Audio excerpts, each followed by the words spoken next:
Hello and welcome to the final episode of the International Student Guide. I'm Irmak and today I'm with Mr. Oliver. Thank you so much for accepting this offer to join us. Mr. Oliver is the president of my former high school, Robert College in Istanbul. And it's your it's your fifth year here? It's my sixth year. Oh, it's your sixth year, okay, so... And you've got to try and wrestle with that new thing that you're allowed to call me Adam now, not Mr. Oliver. No, I could... yeah, that's going to be a challenge. That's always hard. Noted. People I taught 20 years ago still struggle with that. Really? Okay. So I wanted to invite Mr. Oliver because I thought he's a person that sees kind of the both sides of this going abroad process for students. About, I think, 60 or 70% of recent graduates went abroad, right? If I'm not mistaken. Correct. Last year from our school it was 71%. Wow, that's quite a lot of people. Highest ever. Highest ever? Interesting. Yeah, so Mr. Oliver is familiar with the application process, kind of the getting ready, graduating, and then people come and visit him after the first semester. And we were just talking about that actually, how some people are enjoying it, some people want to change, and it's just a lot of different thoughts. So I'd like to start with asking you if you ever traveled away from home to study. I did. By the way, we should introduce Chloe. Oh, yeah. She's also in the interview. Chloe. So when I was an undergraduate myself, I did travel internationally, but only from England to Scotland. So I studied, I was born and grew up in London, but I moved to a small town called St Andrews in Scotland to study. And that was a very big transition, even though it was pretty much the same language and it was only a train ride away. It was a 6-hour difference. And culturally it was very different to move from a big city to a small village. So that was a real change. And it was different to be fully independent, having to look after all of the domestic needs. It's then you realise what a great job your parents do. So there were a kind of range of changes of that kind to deal with.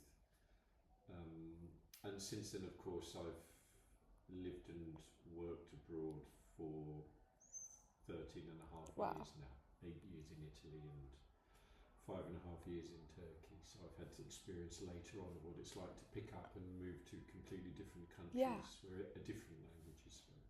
Yeah. It's something we haven't talked about. I was just talking to my friend Doa this morning, who moved. She goes to University of Virginia now, which is not in a city. It's more of a rural area, and she was telling me about the troubles that caused her, because Istanbul is such a busy city, and we never really talked about if we wanted a city setting or if we wanted a rural setting, which is really interesting to me because that's all we seem to be talking about right now after the transition. So did you choose to be in a more rural area? Yeah, I definitely did. London is a bit smaller than Istanbul, but it's still 10 million people. Yeah. And I'd had years to experience what it was like living in a big city.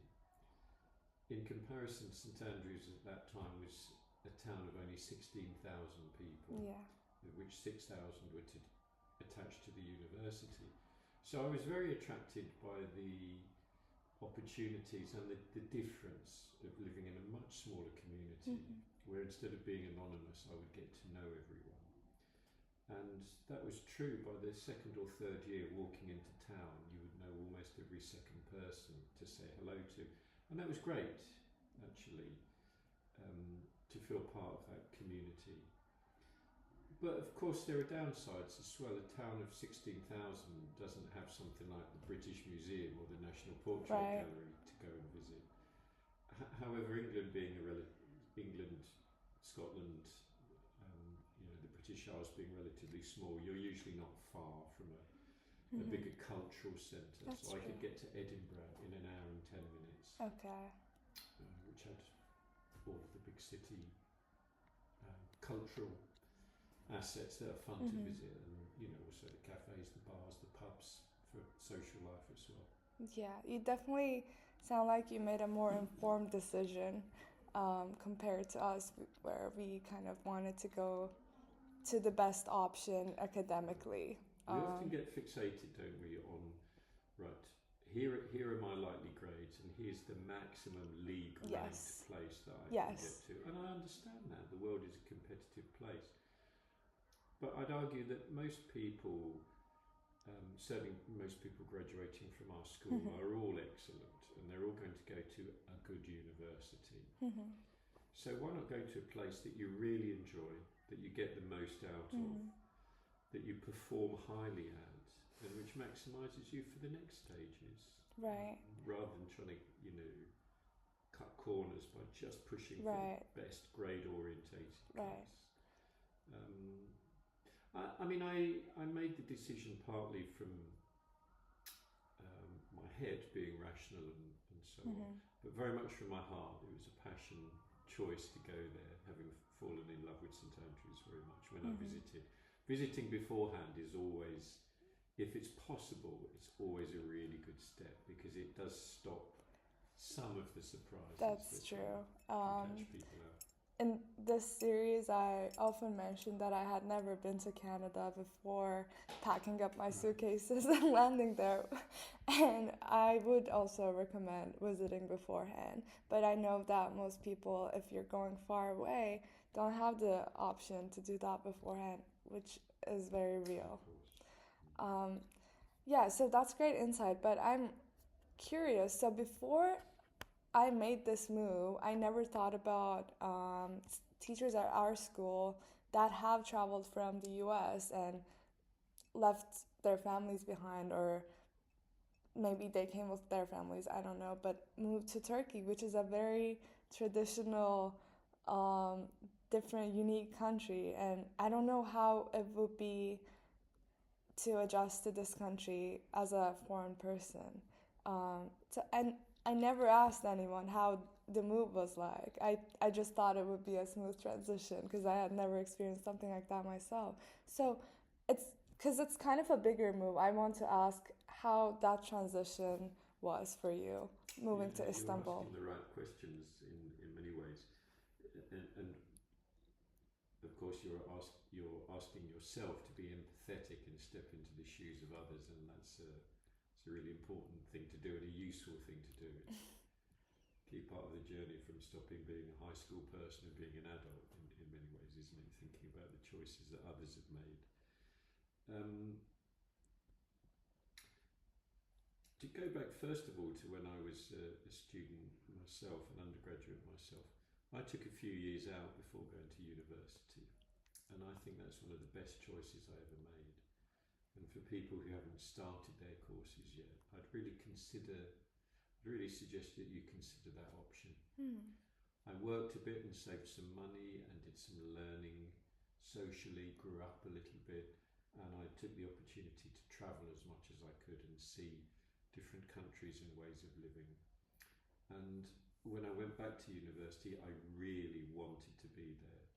It wasn't just the next step, it was a positive, affirmative choice, let's say, and that made the whole experience much, much more secure for me, which I think is one of the areas you really want to address, isn't it?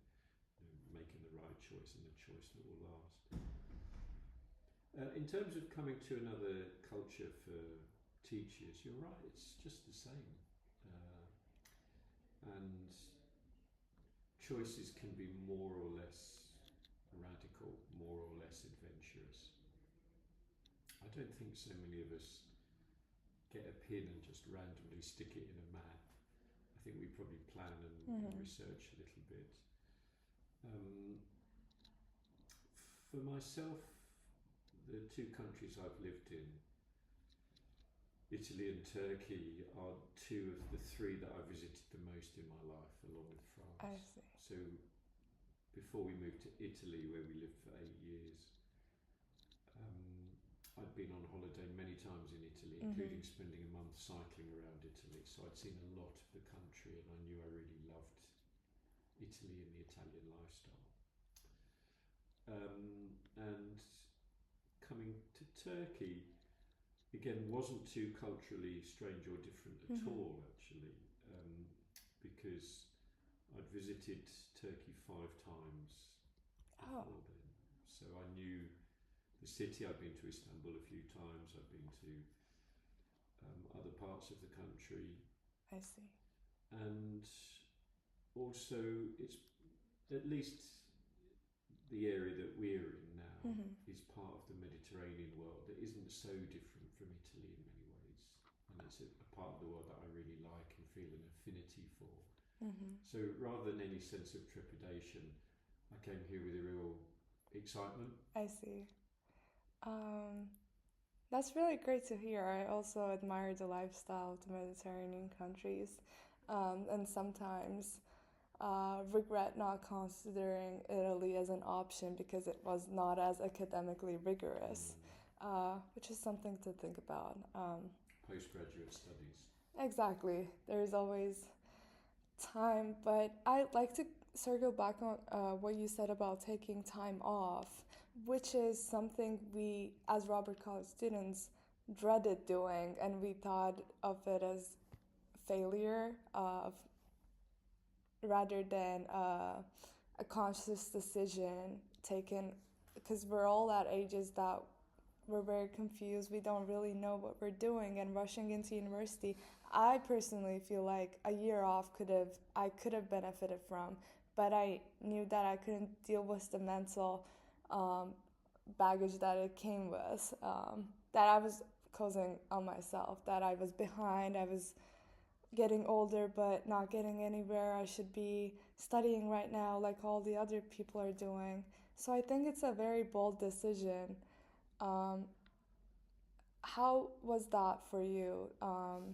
Did you feel like you were behind, or was it just calming to connect with yourself more at those ages? It was a really interesting journey, actually, and I think you probably could have made that choice from a position of strength, whereas I think when I first made the choice not to go to university straight after school, I made it from a position of weakness in some ways, because as a student at that time I was really underperforming. I was just partially interested in my work at best, enough to get through. Yeah. But I was nowhere near reaching my potential, and I knew it. There were far too many interesting distractions at that time in life. So one of the few reasonable decisions I made then, I guess, was to actually turn down my place at university when I was 18. I had a place at King's College in London, and to get a job. So I got a job and I worked for about 2.5 years, I think, and saved some money, and then I went travelling in America for 6 months. And then I came back and worked for another couple of years, and then I went on another trip for 6 months from London to Istanbul. Wow. And here I am running an American school in Istanbul, and those 6 months I spent living in America, travelling around, gave me such an insight into American life. Right. And the other trip gave me my first taste and an opportunity to fall in love a little bit with the city that I've lived in now for 6 years. But for whatever the reason, I think it's great. It's a great advice to at least consider 1 or even a couple of years out before going to university. You know, what the world of work requires you to be more disciplined. It's got harder consequences if you make mistakes or get things wrong. But there's also certain freedom and independence that goes with it, which can help you to kind of grow up quite quickly, and I needed that. And the opportunity to travel was so culturally enriching. And for someone like myself who went on to do an arts degree, I read English language and literature. I did some minors in things like classics, ancient history, art history. To have the opportunity to go around a large part of Europe and see museums, galleries, antiquities in situ was like incredibly enriching. And it gave me time to read quite a lot of books as well, and to realise that study was what I really did love and really now wanted to do. That made me a very much more purposeful student when I did go back to college. So make a conscious choice, I'd say, and do really consider the opportunities that a gap year or two might give to you. It's not too late, by the way, if you've already started. When you finish your undergraduate years, what stops you before a master's or a PhD to work for a year or two, and travel a bit and see some of the world. That's really refreshing to hear, because at my university or in the US, we seem to be always in a rush, always thinking about the next step. And I sometimes struggle, or I think to myself, if I'm really intentional behind all the choices that I'm making, or am I just doing them because I feel like I should be doing those? Why hurry towards the next 46 years or so of work that's waiting for you? Take a bit of time, enjoy the years, explore, travel, mix in a bit of life and study. You could say that the first 2.5 decades of your life are very much for you. You shouldn't be selfish in them, but they're times to grow yourself before the decades begin where you're giving to others through work, first of all, then through your own family, giving back to your parents, children that you may have. So make sure they're enriching, I guess, would be some advice to share. And if it's the non-standard path, all the better. If you can get past other people looking at you thinking, what are you doing with your time? And that may be challenging. The way to do it, by the way, is to have a clear purpose to your time. Not just, I'm going to drift, but to have a goal, to decide that's what I'm going to spend the next 12 or 24 months on. I want to save some money and I want to travel all around the perimeter of South America. Whatever it is. For me, it was to travel both times by bicycle. I went exploring on my bicycle, and I felt I'd achieved some positive things through doing that, as well as the kind of cultural growth. That's really refreshing to hear, and it makes me happy that I'm going to be able to share this with rising seniors who are just deciding, because I really do wish I listened or watched something similar to the series that I'm recording right now that is actually sharing the real experience, and it's making me think of university from a new perspective rather than just a next step. It could really be something that, I really want to be at this place and I do want to do this because then I want to do this and it serves purpose. I don't know, it's really refreshing to hear. So before we end, you are really involved in the process. I think people are applying as we speak, the seniors right now. Is there anything you wish that people thought about more or put? Definitely. Yeah. I'm pleased to say that there's a growing number of people now who pick their universities not just on grades but on reasons of the heart. And one of the things that I'm really pleased to see is more and more young people are picking universities based on their own sustainability, their environmental greenness, how committed they are to being places that try to live very lightly on the planet and also offer a great range of educational opportunities in those areas. Because unless we fix that side of things, there won't be much of a world left for any of us anyway, and it all becomes irrelevant. So I'm really pleased to see that that's catching on. There are sustainability league tables now for universities, which I think is a great development. Our choice of study should support social justice, environmental justice, and that's really heartening to me to see. Yeah, I definitely wasn't one of the people that considered. But I think U of T does rank really high in the sustainability rankings. Um, yeah, that's something to think about for me as well. Well, all of this really, I think with this series I achieved um, to provide a new perspective to look at the next step, not just as a requirement, but as a possibility for students to first find themselves and then make a more conscious and informed decision about where they want to go, whether it's a university or, as you said, whether it's time off or whether um, it's not to go at all or anything that fits our purpose. And I think my goal was to make this journey a little bit more personal rather than a collective mindset, as in everyone is doing this, so I should be doing something similar.